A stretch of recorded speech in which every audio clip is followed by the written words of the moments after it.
کچھ لوگ کام کرنا چاہتے ہیں اور انہیں کام ملتا نہیں ہے. ایسا نہیں ہے وہ کام کرنا نہیں چاہتے تو کیونکہ بے روزگاری بھی ہے، لیکن پھر اس کے لیے دوسرے آپشنز بھی اختیار کرنے چاہیے. جیسے آپ نے کہا نا کہ بعض اوقات ہماری اپنے ذہن بن جاتا ہے کہ یہ کام میں نہیں کر سکتا. ہم نے دیکھا ہے کہ لوگوں نے بہت چھوٹے چھوٹے کام شروع کیے، یعنی ایک ٹھیلا لگا لیا، بن کباب بیچنا شروع کر دی، فرینچ فرائز بنا رہے ہوتے ہیں.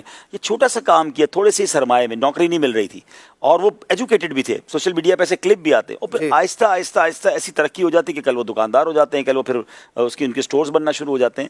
تو اس میں شرمانا نہیں چاہیے. میں نے اس کو بڑا غور کیا. پاکستان میں لوگ کہتے ہیں یار ہم موٹر سائیکل، اب جیسے بائکیا وغیرہ یا گاڑی کی کمپنیز ہیں، کوئی ٹیکسی ڈرائیونگ وغیرہ، کہتے ہیں یہ ہم نہیں کر سکتے، ہم نے پڑھا اسی لیے تو ہم یہ کام کریں گے.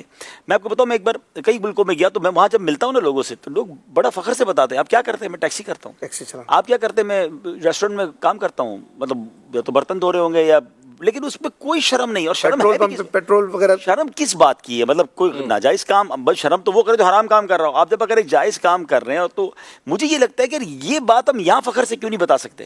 اچھا، جو یورپ میں آسٹریلیا میں ٹیکسی چلا رہے ہیں وہ ادھر آئیں تو وہ ان کو ذرا بڑا استقبال ہوتا ہے ان کا کہ ماشاء اللہ امریکہ سے آئے، یورپ سے آئے، پیسے کما کے.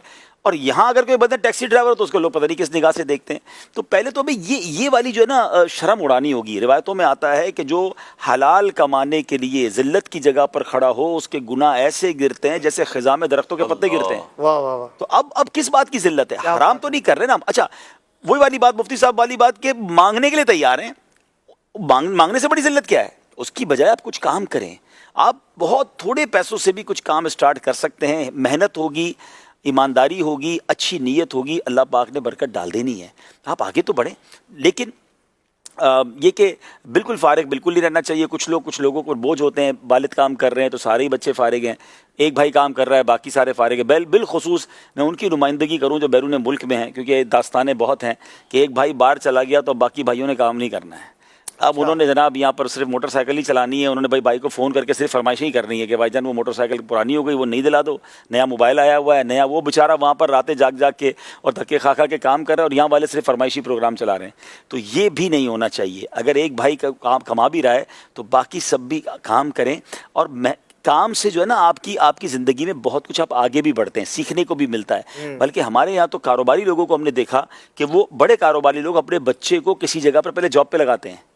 اس کی وجہ یہ ہے کہ آپ جب جاب کرتے ہیں نا تو آپ کی زندگی میں ایک روٹین آتی ہے، آپ کی زندگی میں ایک ذمہ داری آتی ہے، آپ کسی کو جواب دہ بنتے ہیں. بچپن سے بڑا ہو کے سیٹھ بن جائے تو اس کو پتہ ہی نہیں چلتا کہ جاب کیا چیز ہے، ملازمین کو لے کے چلنا کیسے، ملازمین کے مسائل کیا ہیں. یعنی اب بڑے بڑے فیکٹری اونر جو ہیں، اچھا اپنی فیکٹری میں بھی نہیں رکھیں گے، کیونکہ اگر اپنی فیکٹری میں ملازم رکھیں گے تو سب کو پتہ ہے سیٹھ صاحب کے بیٹے ہیں تو ان سے کوئی کام نہیں لے گا، ان کی دیر سے آنے پہ ناراضگی کوئی نہیں ہوگی. وہ کسی بھی دوست سے بات کر کے اس کی فیکٹری میں اس کو جاب پہ لگائیں گے کہ سال 2 سال آپ نے وہاں جاب کرنی ہے، پھر آپ آ کے میری سیٹ پہ بیٹھیں گے تاکہ آپ کو پتہ چلے. اچھا، پھر ایسے آدمی کو ملازم ڈاج بھی نہیں کر سکتے.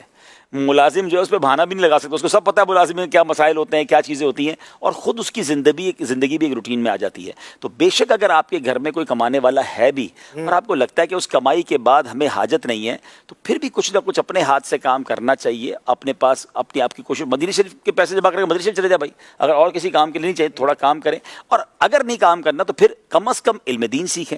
بالکل ہی فارغ بالکل ہی ویلے رہنا پھر وہ گناہوں کے بھرے معاملات ہوتے ہیں. تو زندگی کو مصروف ضرور رکھنا چاہیے، فارغ نہیں ہونا چاہیے. وقت کا صحیح استعمال